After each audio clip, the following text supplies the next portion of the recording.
விருதுநகர் பழைய பேருந்து நிலையம் முன்பு CITU மண்டல பொதுச் செயலாளர் வெள்ளத்துறை தலைமையில் தமிழக அரசு மின்வாரியம் மெட்ரோ என அனைத்துக்கும் பட்ஜெட்டில் நிதி ஒதுக்கி கடன் வாங்கும் தமிழக அரசு போக்குவரத்து தொழிலாளர்களுக்கு மட்டும் கடன் வாங்க மறுப்பது ஏன்?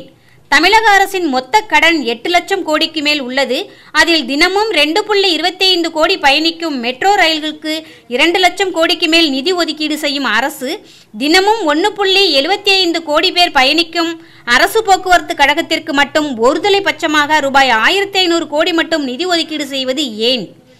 கடந்த 2024ஆம் ஆண்டு தமிழக அரசு வழங்கிய கடன் 1 லட்சம் கோடிக்கு மேல் கடன் வாங்கி மின்சார வாரிய கடனை தமிழக அரசு அடைத்தது.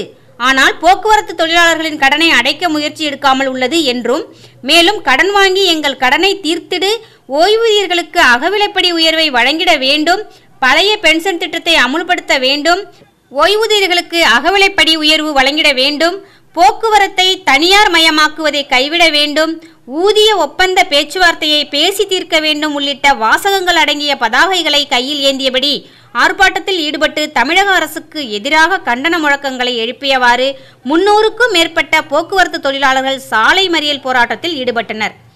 சாலை மறியலில் ஈடுபட்ட போக்குவரத்து தொழிலாளர்களை மேற்கு காவல் நிலைய காவல்துறை கைது செய்து தனியார் திருமண மண்டபத்தில் அடைத்தனர். இதனால் அந்த பகுதியில் சிறிது நேரம் பரபரப்பாக காணப்பட்டது.